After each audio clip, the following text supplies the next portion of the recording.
In nomine Patris et Filii et Spiritus Sancti. ആമേൻ. പരിശുദ്ധ കത്തോലിക്ക സഭയിലെ ആരാധനാക്രമങ്ങളെ, പ്രത്യേകിച്ച് പരിശുദ്ധ കുർബാനാക്രമത്തെ അട്ടിമറിക്കാൻ തയ്യാറാക്കിയ ഫ്രീമാസൺ അജണ്ട കത്തോലിക്ക തിരുസഭയിൽ നടപ്പിലാക്കാൻ രണ്ടാം വത്തിക്കാൻ സീനോദോസിലൂടെ മോൺസിഞ്ഞോർ അന്നിബലെ ബുഞ്ഞിനി എന്ന ഫ്രീമാസൺ ലോഡ്ജ് അംഗമായ കത്തോലിക്ക പുരോഹിതന് സാധിച്ചു. Father Montini, Father Augustin Bea, Monsignor Annibale Bugnini എന്നിവർ 12-ാം പീയൂസ് മാർപ്പാപ്പയുടെ മേൽ സമ്മർദ്ദം ചെലുത്തിക്കൊണ്ട് പരിശുദ്ധ കുർബാനയുടെ ശിഥിലീകരണത്തിന് അന്നേ തന്നെ വഴി ഒരുക്കി തുടങ്ങിയിരുന്നു. ജോൺ 23-ാമൻ മാർപ്പാപ്പയും പോൾ 6-ാമൻ മാർപ്പാപ്പയും മോൺസിഞ്ഞോർ അന്നിബലെ ബുഞ്ഞിനിക്ക് പൂർണ്ണ പിന്തുണ നൽകി. രണ്ടാം വത്തിക്കാൻ സീനോദോസിന് ശേഷം പോൾ 6-ാമൻ മാർപ്പാപ്പ പരിശുദ്ധ കുർബാനക്രമങ്ങളെ ഫാദർ അന്നിബലെ ബുഞ്ഞിനി തയ്യാറാക്കിയതിനനുസരിച്ച് അത് അതിവേഗം മാറ്റുകയും നോവുസ് ഓർദോ മിസാൾ പുറത്തിറക്കുകയും ചെയ്തു. കുവാപ്രിമും എന്ന 5-ാം പീയൂസ് മാർപ്പാപ്പയുടെ ബൂളയ്ക്ക് വിരുദ്ധമായിട്ടാണ് ഒരിക്കലും മാറ്റാൻ പാടില്ലാത്ത ഈ കുർബാനക്രമം മാറ്റിമറിച്ചത്, അതും 6 പ്രൊട്ടസ്റ്റന്റ് പാസ്റ്റർമാരുടെ സഹായത്തോടെ. നോവുസ് ഓർദോ മിസ്സെ നടപ്പിലാക്കിയപ്പോൾ ഈ കുർബാനക്രമത്തിൽ പതിയിരിക്കുന്ന അപകടങ്ങൾ ചൂണ്ടിക്കാണിച്ച് കർദിനാൾ ബാച്ചി, കർദിനാൾ ഒത്താവാനി എന്നിവർ 1969 സെപ്റ്റംബർ 25-ന് പോൾ 6-ാമൻ മാർപ്പാപ്പയ്ക്ക് ഒരു കത്തെഴുതിയിരുന്നു. ആ എഴുത്തിനെ ആസ്പദമാക്കി ബ്രസീലിലെ കാമ്പോസ് രൂപതയിലെ വൈദികർ തയ്യാറാക്കിയ 62 ക്രിട്ടിക്കൽ ഇവാലുവേഷനിലെ ആദ്യത്തെ 20 കാരണങ്ങൾ കഴിഞ്ഞ എപ്പിസോഡിൽ നമ്മൾ വിശകലനം ചെയ്തതാണ്. ഇന്ന് നാം മനസ്സിലാക്കുന്നത് അടുത്ത 20 പോയിന്റുകളെക്കുറിച്ചാണ്, അതായത് 21 മുതൽ 40 വരെയുള്ള പോയിന്റുകൾ. 21-ാമത്തെ നോവുസ് ഓർദോ മിസ്സയിൽ വൈദികൻ കുദാശ വചനങ്ങൾ ഉച്ചരിക്കുന്ന രീതി വിലയിരുത്തുമ്പോൾ മനസ്സിലാകുന്നത് കുദാശ വചനങ്ങൾ പ്രൊട്ടസ്റ്റന്റ് ആശയപ്രകാരം മാറ്റപ്പെട്ടിരിക്കുന്നു എന്നതാണ്. കർത്താവിൻ്റെ കാൽവരി ബലിയുടെ പുനരാവർത്തനം എന്ന അർത്ഥം വരുന്നതും കത്തോലിക്ക ദൈവശാസ്ത്രമനുസരിച്ചുള്ള റിയൽ പ്രസൻസ് സൂചിപ്പിക്കുന്നതുമായ കുദാശാവചനങ്ങളിൽ മാറ്റം വരുത്തി അത് വെറുമൊരു ഓർമ്മയാചരണം മാത്രമാണ് എന്ന് അർത്ഥം വരുന്ന പ്രൊട്ടസ്റ്റന്റ് ആശയപ്രകാരമുള്ള വചനങ്ങളാക്കി മാറ്റിയിരിക്കുന്നു. ഉദാഹരണത്തിന്, അർപ്പിക്കപ്പെടാനിരിക്കുന്ന തിരുശരീരം, ചിന്തപ്പെടാനിരിക്കുന്ന ഉടമ്പടിയുടെ പാനപാത്രം, എറ്റ്സെട്ര ആൻഡ് എറ്റ്സെട്ര. 22 നോവുസ് ഓർദോ മിസ്സയിലെ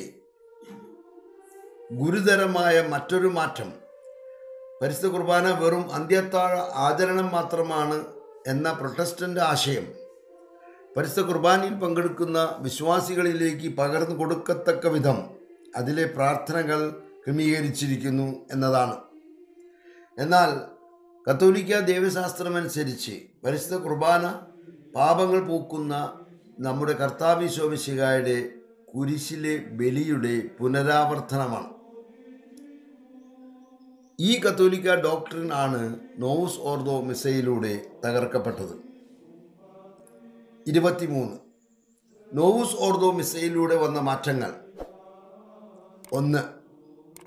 അൾത്താരയ്ക്ക് പകരം തിരുവത്താഴമേശ സ്ഥാപിക്കപ്പെട്ടു.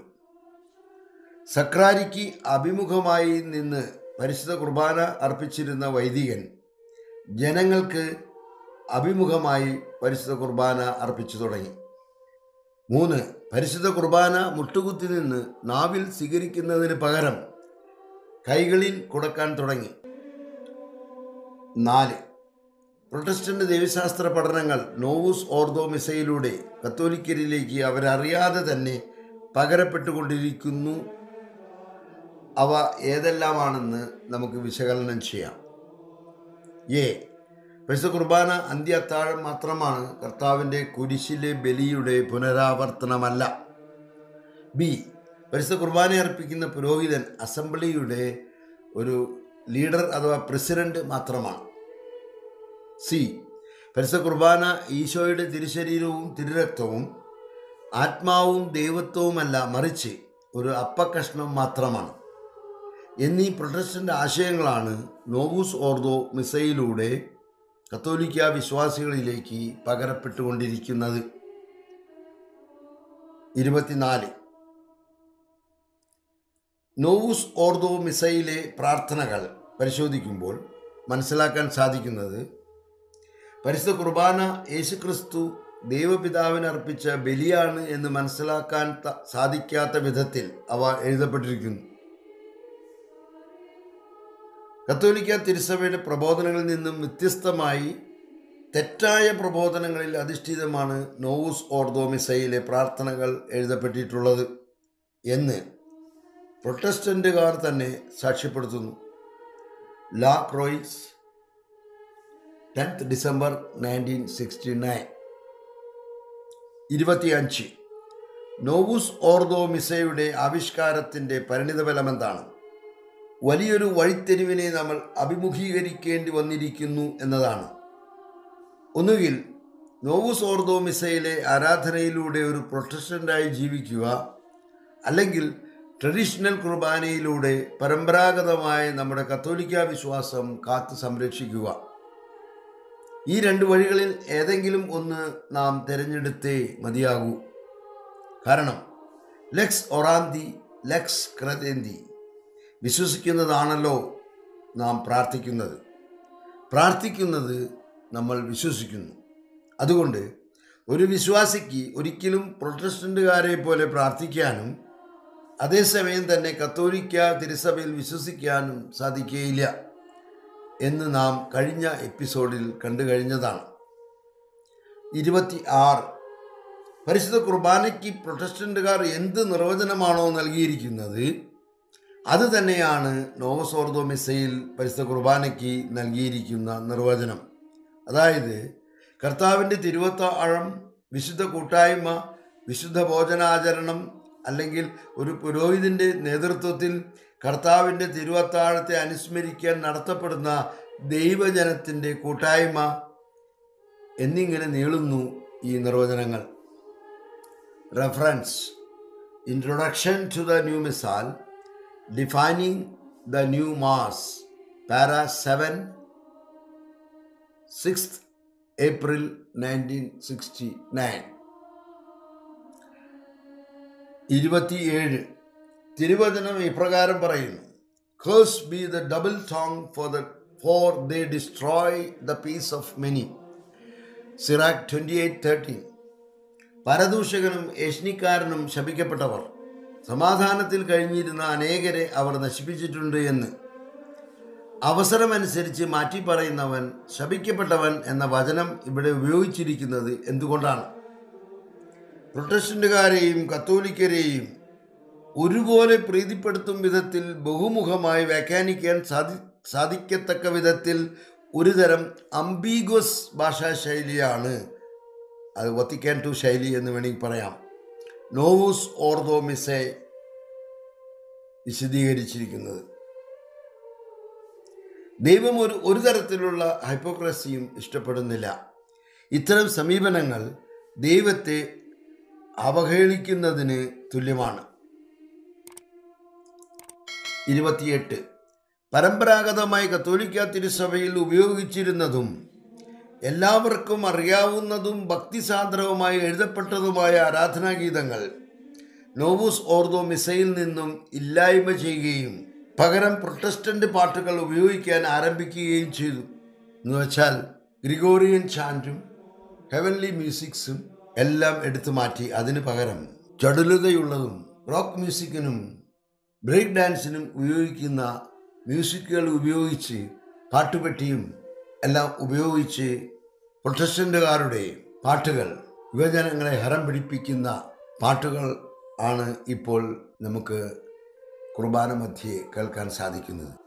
ഈ പാട്ടുകളൊക്കെ കേട്ട് കഴിയുമ്പോൾ പെട്ടെന്ന് നമുക്ക് പരിസരബോധം വരെ നഷ്ടപ്പെട്ടിരിക്കും. പരിശുദ്ധ കുർബാനയിൽ തന്നെയാണോ നാം പങ്കെടുത്തുകൊണ്ടിരിക്കുന്നത് എന്ന് സംശയം ജനിപ്പിക്കത്തക്ക വിധം വികാരഭരിതമാണ് ഇത്തരം പാട്ടുകൾ. 29.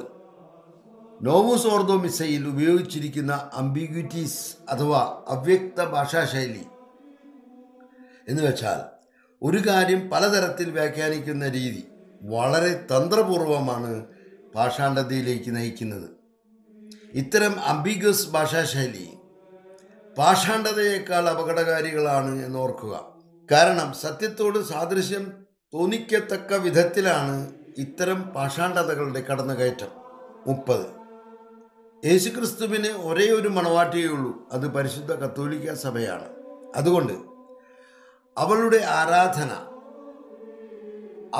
അവളോട് ശത്രുതയുള്ള മതങ്ങളോടൊപ്പമാകരുത്. നോവുസ് ഓർത്തോ മിസ്സയിലാകട്ടെ സഭയുടെ ശത്രുക്കളായ വിഘടിത ശീഷ്മാറ്റിക് സഭകളോടൊപ്പം തിരുസഭ ആരാധിക്കത്തക്ക വിധം ആരാധനക്രമങ്ങൾ മാറ്റിയിരിക്കുന്നു. കൂടാതെ ഇൻകൾച്ചറൈസേഷൻ, സാംസ്കാരിക നിരൂപണത്തിൻ്റെ ചുവട് പിടിച്ച് മതാനുകരണവും ഇന്ന് നടപ്പിലാക്കിയിരിക്കുന്നു. ഒന്നും കൂടി വിശദമായിട്ട് പറയുകയാണെങ്കിൽ, കുർബാന മധ്യേ വിജാതിയർ അവരുടെ ദേവീദേവന്മാരെ ആരാധിക്കുന്ന രീതികൾ ഇൻകോർപ്പറേറ്റ് ചെയ്തിരിക്കുന്നു. കേരളം അതിലും അഡ്വാൻസായി യോഗയിലൂടെ ആത്മസായുജ്യം, ആത്മരക്ഷ പ്രാപിക്കാൻ പറ്റുമെന്ന് വിശ്വസിക്കുന്ന കുറേ വൈദികർ യോഗ കുർബാനയും നടത്തിക്കൊണ്ടിരിക്കുന്ന ദയനീയ അവസ്ഥയാണ് നാം ഇന്ന് കാണുന്നത്. 31.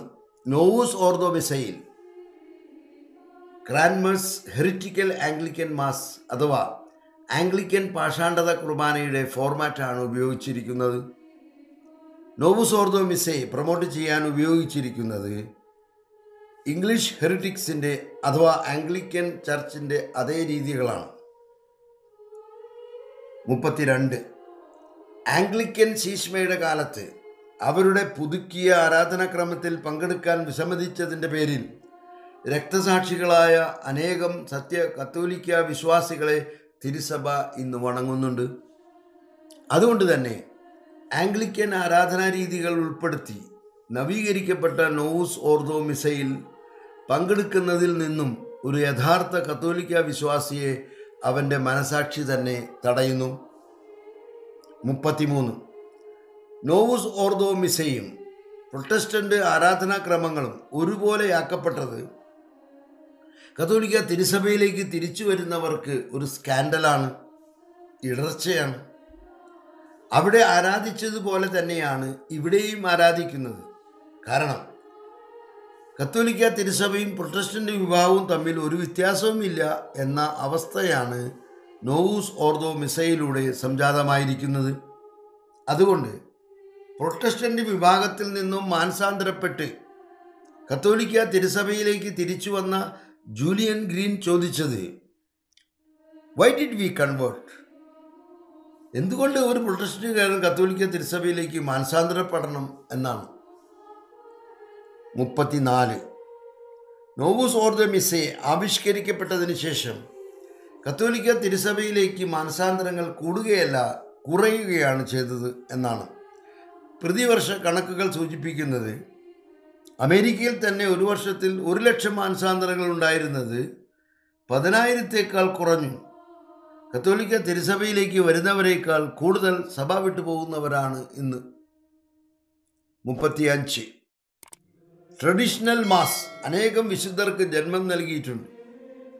അവരെ യഥാർത്ഥ ഭക്തിയിൽ വളർത്തുകയും ഈശോയുടെ ശരീരരക്തങ്ങളാൽ സമൃദ്ധമായി പോഷിപ്പിക്കുകയും ചെയ്തു എന്ന് പോൾ 6 മാർപ്പാപ്പ തന്നെ പറഞ്ഞിരിക്കുന്നു. Apostolic constitution Missale Romanum Pope Paul 6. 36. Traditional കുർബാന പരികർമ്മം ചെയ്തിരുന്ന കാലത്ത് കേട്ടുകേൾവി പോലും ഇല്ലാതിരുന്ന ഒന്നാണ് പരിശുദ്ധ കുർബാനയെ അവഹേളിക്കുക എന്നത്. എന്നാൽ നോവുസ് ഓർത്തോ മിസ്സയിലെ പല രീതികളും പരിശുദ്ധ കുർബാനയെ അവഹേളിക്കുക എന്നവയാണ്. ഉദാഹരണം, കുർബാന കൈകളിൽ സ്വീകരിക്കുക,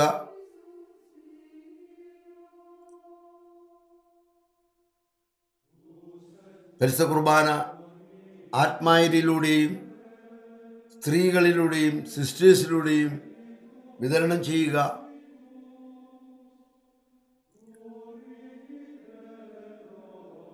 ഗ്ലോവ്സ് ഇട്ട കൈകളിൽ ദിവ്യകാരുണ്യ ഈശോയെ വിതരണം ചെയ്യുക. കൊടിൽ ഉപയോഗിച്ച് വിതരണം ചെയ്യുക. മെഷീൻ ഉപയോഗിച്ച് വിതരണം ചെയ്യുക. കവറുകളിൽ പാക്കറ്റായി പള്ളിയുടെ പുറത്തിരിക്കുന്ന ഡെസ്കിൽ വെച്ചിട്ട് കുർബാന കഴിഞ്ഞ് പോകുന്നവർ ഒരു കവർ എടുത്തുകൊണ്ട് പോയി അവരുടെ കാറുകളിൽ ഇരുന്ന് അത് ഇടത് കൈ കൊണ്ടും വലത് കൈ കൊണ്ടൊക്കെ എടുത്ത് കഴിക്കുന്നതിന് ശേഷം കവർ വലിച്ചെറിയുന്നു.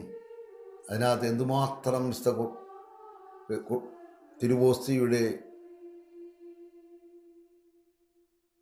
കഷ്ണങ്ങളുണ്ടായിരിക്കാം. ഓരോ പൊടിയും യേശു ക്രിസ്തുവാണെന്ന് വിശ്വസിക്കുന്നതാണ് കത്തോലിക്ക തിരുസഭ. ദിവ്യകാരുണ്യ യേശുവിനെ ഇത്രയും അപമാനിച്ച ഒരു ചരിത്രം സഭയിലുണ്ടായിട്ടില്ല.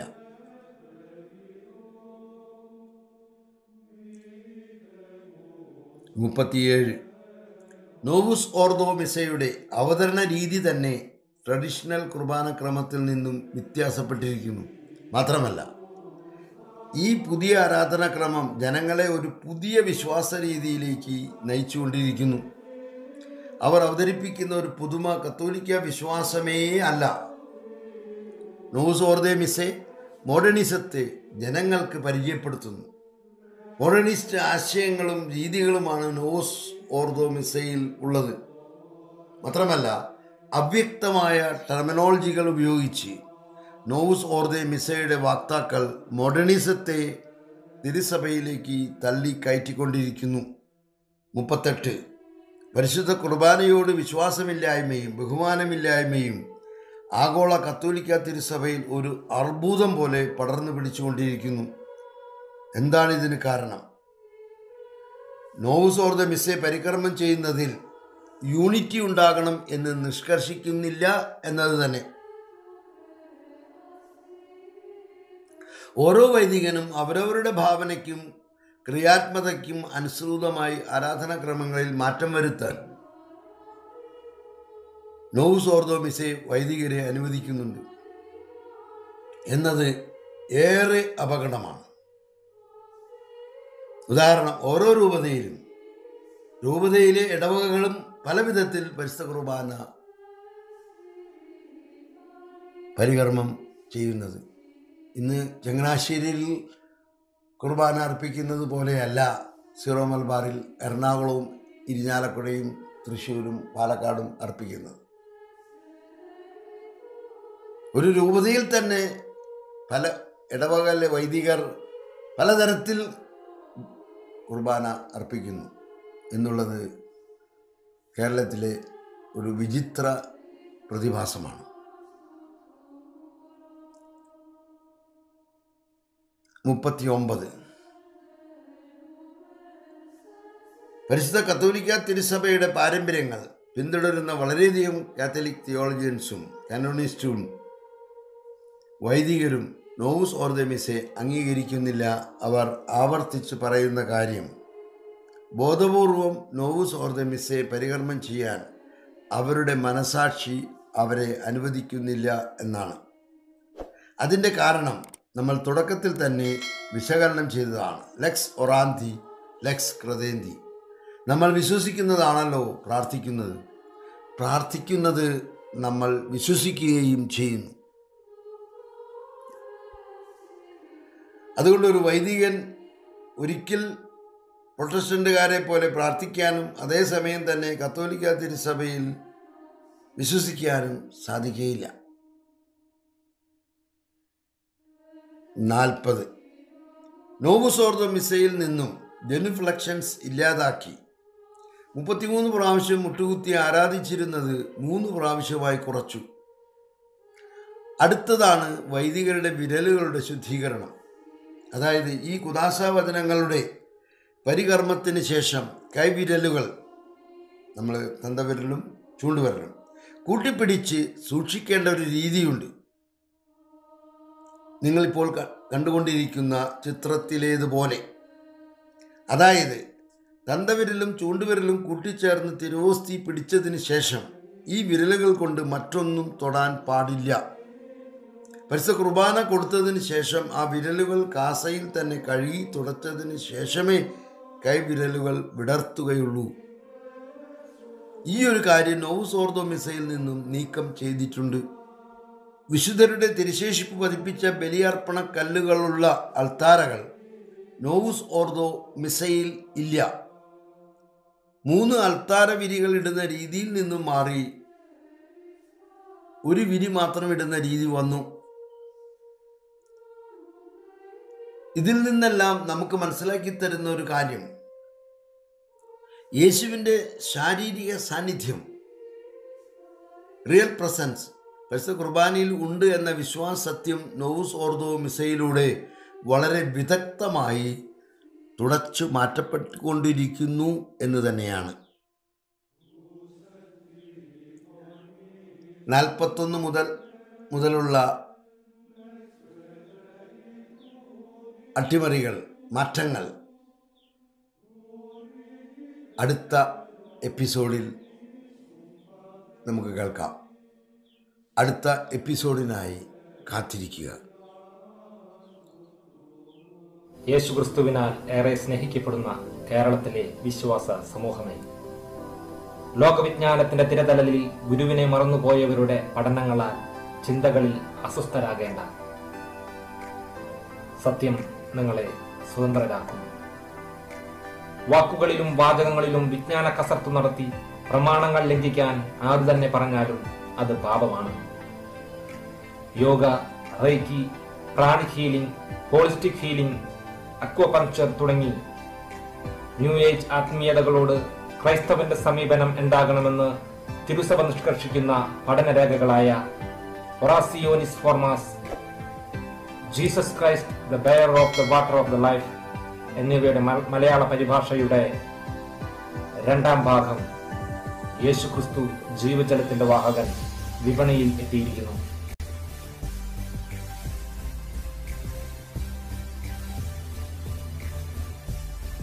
ജസ്റ്റിസ് കുര്യൻ ജോസഫ് ഈ പുസ്തകത്തെ കുറിച്ച് പറഞ്ഞു, ഈ കാലഘട്ടത്തിന്റെ വലിയ അനുഗ്രഹമാണിത്. പാലാരൂപതയുടെ സഹായമത്രാൻ അഭിവന്ദ മാർ ജേക്കബ് മുരിക്കൻ പിതാവ് ഇങ്ങനെ പറഞ്ഞു, എല്ലാ അജപാലകരും സഭാംഗങ്ങളും വായിച്ചു പഠിക്കേണ്ട ഏറ്റവും അത്യാവശ്യമായ പുസ്തകമാണ് യേശുക്രിസ്തു ജീവജലത്തിന്റെ വാഹകൻ. 1ാം പതിപ്പിന്റെ പ്രകാശനം നിർവഹിച്ച അഭിവന്ധ്യ ജേക്കബ് മനത്തോടത്ത് പിതാവ് അവതാരികയിൽ ഇങ്ങനെ എഴുതി, ഈ കാലഘട്ടത്തിൽ ഒരു സാധാരണ ക്രിസ്തു വിശ്വാസിയുടെ മുന്നിലെ ചതിക്കുഴികൾ എന്തൊക്കെയാണെന്ന് യേശുക്രിസ്തു ജീവജലത്തിന്റെ വാഹകൻ വ്യക്തമായി കാണിച്ചു തരുന്നു.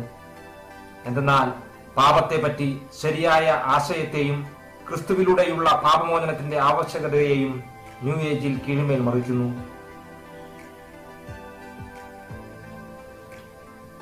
ഈ പുസ്തകത്തെപ്പറ്റി archbishop emeritus Mar Jacob Thoomkuzhy പിതാവ് ഇങ്ങനെ പറഞ്ഞു, ക്രിസ്ത്യൻ പ്രാർത്ഥനയുടെ അതിർത്തി രേഖയും അതിർവരമ്പുകളും ഈ രേഖയിൽ പരിശുദ്ധ പാപ്പാമാർ കൃത്യമായി വരച്ചു കാണിക്കുന്നുണ്ട്. പുതിയ രീതിയിലുള്ള ധ്യാന രീതികൾ ആവിഷ്കരിക്കുന്നവരെ ശരിക്കും കണ്ണു തുറപ്പിക്കുന്നതാണ് യേശുക്രിസ്തു ജീവജലത്തിന്റെ വാഹകൻ എന്ന പുസ്തകം. യേശുക്രിസ്തു ജീവജലത്തിന്റെ വാഹകൻ എന്ന ഈ പുസ്തകത്തിന്റെ 2ാം പതിപ്പ് ഇപ്പോൾ പോസ്റ്റ് വഴി ലഭ്യമാണ്. ഈ ഡോക്യുമെന്റിനെ ആധാരമാക്കി ബഹുമാനപ്പെട്ട വൈദികരും അൽമായ ശ്രേഷ്ഠരും എഴുതിയ ആർട്ടിക്കിൾസും നവയുഗ ആത്മീയതയും ക്രിസ്തീയ ആത്മീയതയും തമ്മിലുള്ള അന്തരങ്ങളെക്കുറിച്ചുള്ള ലേഖനങ്ങളും അടങ്ങിയ നവയുഗ ആത്മീയത എന്ന പുസ്തകവും ഇതിനോടൊപ്പം വാങ്ങി വായിക്കുന്നത് ഉപകാരപ്രദമായിരിക്കും എന്ന് ഓർമ്മിപ്പിക്കുന്നു. യേശുക്രിസ്തു ജീവജലത്തിന്റെ വാഹകൻ എന്ന പുസ്തകം അഥവാ സഭയുടെ ഡോക്യുമെന്റ് വായിച്ചു മനസ്സിലാക്കാൻ നവയുഗ ആത്മീയത എന്ന ഈ ചെറു പുസ്തകം സഹായകമായിരിക്കും. ഈ പുസ്തകത്തിന്റെ വില 50 രൂപയും യേശുക്രിസ്തു ജീവജലത്തിന്റെ വാഹകൻ എന്ന പുസ്തകത്തിന്റെ ഒരു കോപ്പിക്ക് 200 രൂപയുമാണ് വില. കോപ്പികൾ ആവശ്യമുള്ളവർ 9476445577 എന്ന വാട്സാപ്പ് നമ്പറിൽ നിങ്ങളുടെ പേരും അഡ്രസ്സും ആവശ്യമുള്ള കോപ്പികളുടെ എണ്ണവും വാട്സാപ്പ് മെസ്സേജായി അയക്കേണ്ടതാണ്. ഫോൺ വിളികൾ ഒഴിവാക്കാൻ ശ്രദ്ധിക്കുക. Countdown has begun, but none is aware. The third secret of Fatima was concerned about the apostasy of the church, and therefore it could affect not only Christians but the whole world. Cardinal Ratzinger in 1984. ഇതുവരെ മൂടിവെക്കപ്പെട്ടതും ഭൂമിയുടെ നിലനിൽപ്പിനെയും ഭൂമുഖത്തുള്ള സകലരുടെയും ആത്മാക്കളുടെ രക്ഷയെ ബാധിക്കുന്നതുമായ ഫാത്തിമ 4-ാം രഹസ്യം എന്ന അപരനാമത്തിൽ അറിയപ്പെടുന്ന ഫാത്തിമ 3-ാം രഹസ്യത്തിലെ 2ാമത്തെ ഭാഗം ഞങ്ങൾ വിമലഹൃദയത്തിന്റെ മക്കൾ സകല ജനപദങ്ങൾക്കും വേണ്ടി അനാവരണം ചെയ്തിരിക്കുന്നു. വിശുദ്ധ ലൂക്കായുടെ സുവിശേഷത്തിൽ ഈശോ പറഞ്ഞ മറഞ്ഞിരിക്കുന്നതൊന്നും വെളിച്ചത്ത് വരാതിരിക്കുകയില്ല, നിഗൂഢമായിരിക്കുന്നതൊന്നും അറിയപ്പെടാതിരിക്കുകയുമില്ല എന്ന വചനമാണ് മൂടിവെക്കപ്പെട്ട ഫാത്തിമ രഹസ്യങ്ങളുടെ ആധികാരികതയെക്കുറിച്ച് പഠിക്കാനും അതിലെ നിഗൂഢതകൾ കണ്ടെത്താനും ഞങ്ങൾക്ക് പ്രചോദനം നൽകിയത്. ഇത്തരം അന്വേഷണങ്ങൾക്കൊടുവിൽ ഫാത്തിമ 3-ാം രഹസ്യം ചുരുളഴിയുന്നു, വെളിപ്പെടുത്തിയതും വെളിപ്പെടുത്താത്തതും എന്ന പേരിൽ ഞങ്ങൾ പുറത്തിറക്കിയ പുസ്തകത്തിന്റെ 3-ാം പതിപ്പ് ഇപ്പോൾ വിപണിയിലുണ്ട്. മാത്രമല്ല, ദീർഘനാളത്തെ പ്രാർത്ഥനയുടെയും പ്രായശ്ചിത്ത പരിഹാര പ്രവർത്തികളുടെയും ഫലമായി ഈ കഴിഞ്ഞ ഫെബ്രുവരി 11-ന് ലൂർദ് മാതാവിന്റെ തിരുനാൾ ദിവസം ലോകം മുഴുവൻ ഏറെ ആകാംക്ഷാപൂർവം കാത്തിരുന്ന ഫാത്തിമ 3-ാം രഹസ്യത്തിന്റെ ഇംഗ്ലീഷ് വേർഷൻ പ്രകാശനം ചെയ്യപ്പെട്ട വിവരം നിങ്ങളെ അറിയിക്കുന്നു. The Unfolding Secret of Fatima, the Disclosed and Undisclosed. The Unfolding Secret of Fatima, the Disclosed and Undisclosed. The Unfolding Secret of Fatima, the Disclosed and Undisclosed. ഈ പുസ്തകത്തിന്റെ ഒരു കോപ്പിക്ക് 350 രൂപയാണ് വില. ചുരുങ്ങിയത് 4 കോപ്പികളെങ്കിലും ബുക്ക് ചെയ്യുന്നവർക്ക് മാത്രമായി 100 രൂപ കിഴിവിൽ ഒരു കോപ്പി 250 രൂപയ്ക്ക് പ്രീ പബ്ലിക്കേഷൻ ഓഫറിൽ ലഭിക്കുന്നതാണ്. ഇന്ത്യക്കകത്ത് 4 കോപ്പികൾക്ക് തപാൽ ചാർജ് അടക്കം 1000 രൂപയായിരിക്കും വില. അതായത് 1400 രൂപ വില വരുന്ന 4 പുസ്തകങ്ങൾ പോസ്റ്റേജ് ചാർജ് അടക്കം 1000 രൂപയ്ക്ക് പ്രീ പബ്ലിക്കേഷൻ ഓഫറിൽ നിങ്ങൾക്ക് ലഭിക്കുന്നു. അതും 4 കോപ്പികളെങ്കിലും ആവശ്യപ്പെടുന്നവർക്ക് മാത്രം. ഫാത്തിമ 3-ാം രഹസ്യം ജാതി മത ഭേദമന്യേ എല്ലാവരെയും അറിയിക്കണം എന്ന പരിശുദ്ധ ദൈവമാതാവിന്റെ ആഗ്രഹം നിറവേറ്റാനുള്ള ഈ യജ്ഞത്തിൽ പങ്കുചേരാൻ പ്രചോദനം ലഭിക്കുന്നവർ 9446445577 എന്ന വാട്സാപ്പ് നമ്പറിൽ നിങ്ങളുടെ അഡ്രസ്സും ആവശ്യമുള്ള കോപ്പികളുടെ എണ്ണവും വാട്സാപ്പ് മെസ്സേജായി പോസ്റ്റ് ചെയ്യുക. ഫോൺ വിളികൾ നിർബന്ധമായും ഒഴിവാക്കേണ്ടതാണ്. ക്രേദോ ഇൻ സ്പിരിറ്റും സാങ്ക്തും, സാങ്ക്തം എക്ലേസിയാം കത്തോലിക്ക, സാങ്ക്തോറും കൊമ്മുണിയോണം, റെമിസിയോണം പെക്കത്തോറും, കാർണിസ് റെസറക്സിയോണം, ബീറ്റാം എത്തേർനാം. ആമേൻ. Ave Maria.